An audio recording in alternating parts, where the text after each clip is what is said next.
Bismillahirrahmanirrahim. Assalamualaikum warahmatullahi wabarakatuh. Nama saya Muhammad Rafael Sarif dengan NIM 2370 Kali ini saya ingin menjelaskan beberapa hal tentang pengelolaan hak akses dan autentikasi dalam jaringan.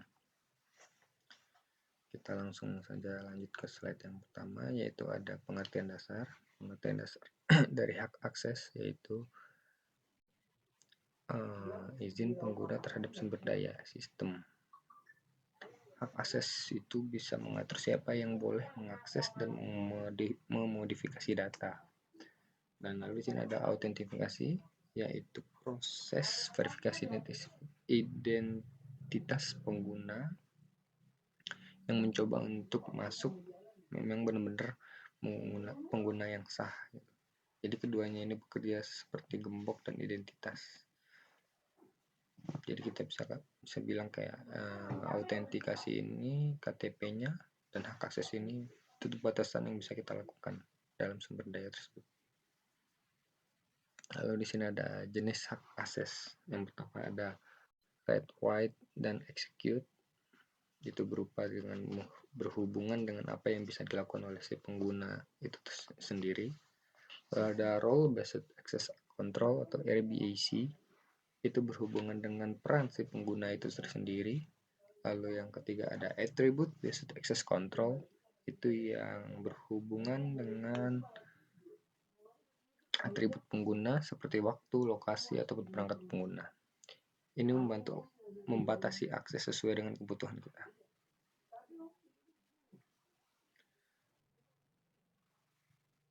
Lalu selanjutnya ada mekanisme autentikasi. Yang pertama ada password based, ya biasa kita gunakan password atau kata sandi yang bisa kita gunakan untuk membuat sebuah akun ataupun user. Lalu ada two-factor authentication, yaitu itu biasa digunakan biasanya yang pertama itu dua tahap. Yang pertama tahap pertamanya itu password, yang keduanya bisa kayak kode atau mungkin verifikasi melalui nomor telepon, verifikasi WhatsApp, dan lain-lain. Dan yang ketiga ada biometrik. Biometrik itu sendiri biasanya berupa sidik jari ataupun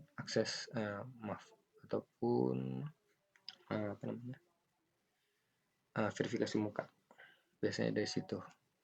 Lalu ada single sign on, yaitu penggunanya itu bisa login ke banyak sistem sekaligus. Ini untuk ini dari semua mekanisme ini bisa meningkatkan keamanan dan kenyamanan bagi pengguna.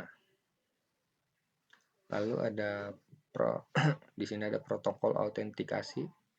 Yang pertama ada Kerberos, digunakan dalam banyak sistem enterprise biasanya. Lalu Radius yang biasa digunakan dalam akses jaringan, dan LDAP yang sering digunakan untuk mengolah data directory dan otoritas user. Lalu selanjutnya ada studi kasus singkat. Di sini ada contoh, ada kasus di mana data pegawai bocor karena akses tidak dibatasi dengan baik. Semua orang di organisasi bisa membuka dokumen sensitif jadinya kan. Ini menunjukkan pentingnya membatasi akses hanya ke beberapa pengguna yang diperlukan. Di sini ada strategi pengelolaan yang efektif dari studi kasus tersebut, yaitu pertama kita bisa menerapkan prinsip least privilege, yaitu memberikan akses seminimal mungkin. Lalu ada audit logging akses, itu bisa kita gunakan untuk melacak aktivitas pengguna. Lalu ada otomatisasi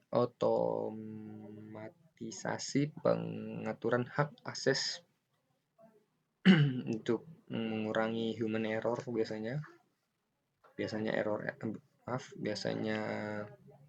kesalahan ataupun kesalahan dalam menggunakan hak akses itu biasanya terjadi beberapa kali dari human error. Lalu ada edukasi keamanan untuk user. yang cukup penting biar agar usernya itu tahu terhadap tanggung jawabnya masing-masing. Lalu selanjutnya ada tools dan implementasi untuk kasus berikut. Ada Active Directory, kita bisa menggunakan Active Directory, terus juga kita bisa menggunakan Identity and Access Management (IAM) tools, bisa dan juga diiringi dengan berbagai macam cloud, bisa bisa menggunakan Azure, AD ataupun AWS IAM. Nah, selanjutnya ini beberapa tantangan dan solusi. Beberapa tantangan yang biasanya sering muncul itu dari kesalahan manusia ataupun human error. Dan juga biasanya dari sistem yang terlalu kompleks. Solusi untuk itu kita bisa menggunakan standar pengamanan, terus juga bisa menggunakan otomatisasi proses akses untuk mengurangi human error, dan monitoring real time untuk mendeteksi pelanggaran yang lebih awal. Oke, kita sudah sampai kesimpulan, yaitu kesimpulannya adalah hak akses dan autentikasi merupakan dasar dari sistem keamanan jaringan. Dengan manajemen yang tepat dan benar, kita bisa mencegah banyaknya risiko dan membuat sistem keamanan lebih aman dan terpercaya. Baik, sekian dari saya. Itu saja yang dapat saya sampaikan. Kurang lebihnya mohon dimaafkan. Wabillahi taufiq wal hidayah. Wassalamualaikum warahmatullahi wabarakatuh.